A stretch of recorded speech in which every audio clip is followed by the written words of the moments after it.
Enggak aku masuk. Itu kan pelanggaran hak cipta tau Toy. Ambilin aja, lagian juga kan nasib kita nggak tahu kalau kita ngambil dari punya orang. Emang iya ya? Iya udah nggak apa-apa, biarin aja. Yang penting mengerjain tahu nilai.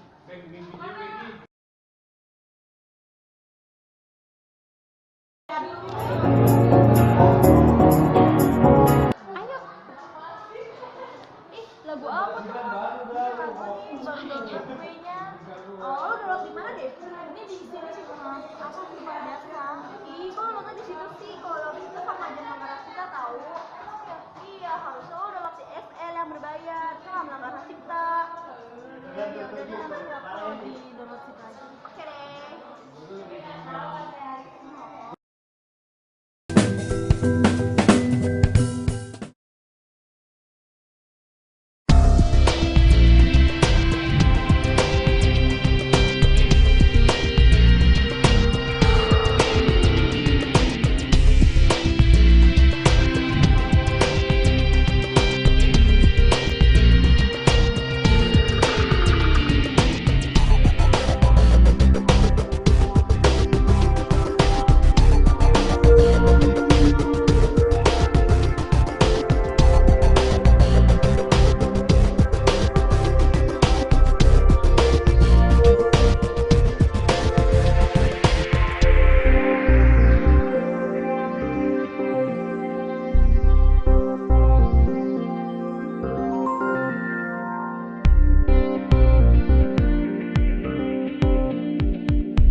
Tanah airku tidak kulupakan,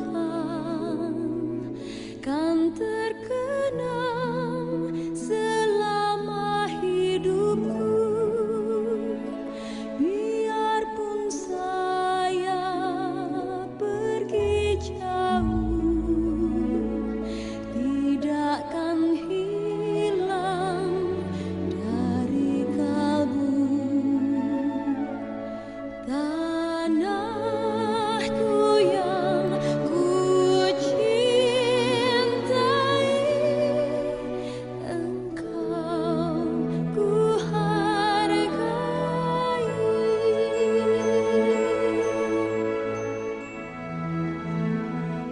Walaupun banyak negeri ku jalani, yang masyhur permai di kata orang, tetapi kampung dan rumahku, di sanalah ku rasa senang. Tanahku tak ku lupakan, engkau ku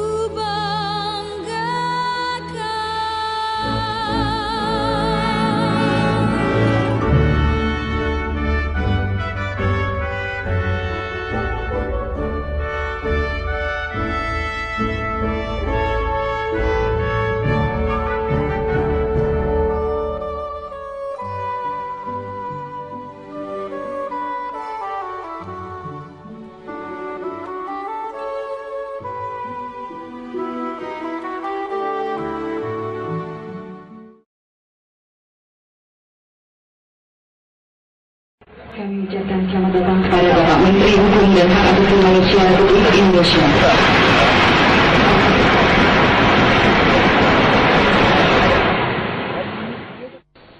Menteri Hukum dan HAM Amir Syamsuddin memimpin langsung pemusnahan barang bukti CD, DVD, dan Blu-ray bajakan dengan jumlah total 64.954 keping melalui mesin penghancur keping VCD.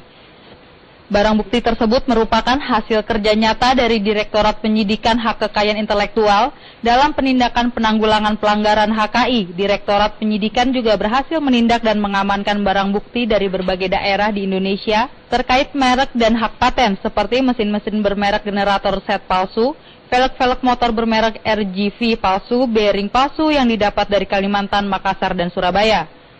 Selain itu, HKI juga mencatat sebanyak 40 kasus pelanggaran hak cipta, 27 kasus pelanggaran di bidang merek, 7 kasus pelanggaran di bidang desain industri, 2 kasus pelanggaran di bidang hak paten. Itu wajib kita patuhi karena norma-norma itu tidak hanya melindungi hak-hak kekayaan intelektual penciptanya, inovatornya secara internasional, tetapi juga pencipta, inovator kita yang berada di dalam negeri sendiri. Apa yang Anda saksikan hari ini adalah wujud serius yang ingin kami sampaikan kepada publik bahwa pemerintah sangat serius di dalam hal pelanggaran hak cipta ini. Sementara menurut Dirjen Hak Kekayaan Intelektual Ahmad M. Ramli mengatakan ada 2 langkah yang telah dilakukan oleh HKI dalam mengatasi pelanggaran hak cipta. Dalam bentuk represif dengan melakukan pemusnahan barang bajakan serta bentuk preventif dengan menghimbau masyarakat memulai kesadaran dengan tidak membeli produk-produk bajakan. Sebetulnya yang pertama, yang paling dirugikan tidak hanya negara, tapi juga inventor penciptanya, pengusahanya juga. Tapi di sisi lain negara kehilangan pajak yang juga sangat tinggi. Tapi di sisi lain lagi, konsumen mendapatkan barang yang tidak standar. Tim Liputan melaporkan.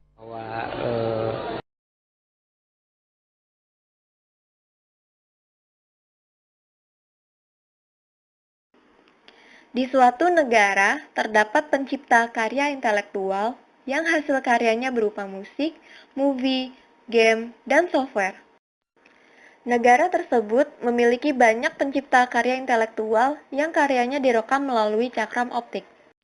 Tetapi, para penikmat karya intelektual lebih memilih menikmati dengan cara ilegal karena harga yang lebih murah daripada CD original.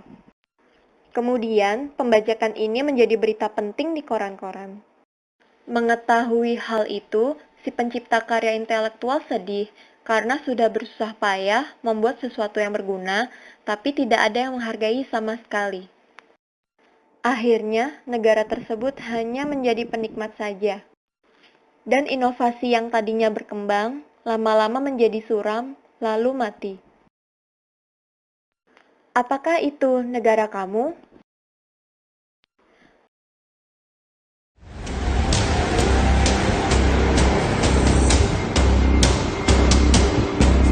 Pemirsa, kasus pelanggaran hak cipta antara musisi dan pencipta lagu dengan karaoke Inul Vista kembali digelar di Pengadilan Negeri Jakarta Selatan. Sidang yang beragendakan pemeriksaan para saksi ini menghadirkan penyanyi dangdut Siti Badriah dan Endang Rais sebagai pencipta lagu. Meskipun sidang ini merupakan pengalaman pertamanya menjadi saksi, artis yang terkenal dengan lagu Bara-Bara ini bertekad akan menuntut hak royaltinya sebagai penyanyi. Hal ini dilakukan karena tempat karaoke Inul Vista memutar lagu-lagunya. Walaupun tegang, tapi karena memang bertekad kuat dan bertekad saya benar, jadi saya semuanya lancar. Udah menjadi kewajiban aku dan itu udah menjadi hak aku, karena itu memang aku yang menyanyikannya. Ketidakpuasan terhadap manajemen Inul Vista juga diungkapkan Endang Rais sebagai pencipta lagu. Artis senior ini berharap agar pihak Inul Vista menghargai hak cipta lagu yang telah diputar di karaoke-nya. Rugi sekali, sama dengan dibunuh dari belakang. Aku dan label dan manajemen sudah bersusah payah membuat video klip, membuat lagu, semuanya. Tapi kalau nggak dihargain seperti ini ya sebenarnya apa ya, kayak menguntungkan orang lain. Iya, yang nggak menguntungkan gitu loh. Perselisihan kedua saksi dan manajemen Inul Vista semakin memanas. Hal ini dibuktikan dengan bantahan dari Inul Daratista sebagai pemilik Inul Vista. Pasalnya, semua peraturan atas pembayaran royalti hak cipta sudah dipenuhi oleh pihaknya. Inul Vista seperti ini, Inul Vista seperti itu saya nyatakan memang tidak benar sama sekali, bahwa bukti semua kita sudah ada dan saya sudah melakukan tindakan dengan benar. Belum puas karena belum ada keputusan dan belum ada hasilnya kayak gimana. mengenai masalah royalti artisnya, selebritisnya, si dangdut, si A, si B yang nggak ngerti masalah itu hingga dilibatkan sampai terlalu jauh, saya rasa itu tidak berkompeten di situ dia. Kalau cerita pembajakan sejak dari dulu nggak pernah ada habis-habisnya. Kalau bisa saya berharapnya saya tuntut balik kalau seandainya memang benar tidak ada bukti kuat. Kalau seandainya tuduhan itu benar ditujukan buat saya. Kita melakukan pembayaran ke CMO yang ada. Itu kita lakukan selama bertahun-tahun dan itu buktinya ada. Sekarang juga kita ada buktinya.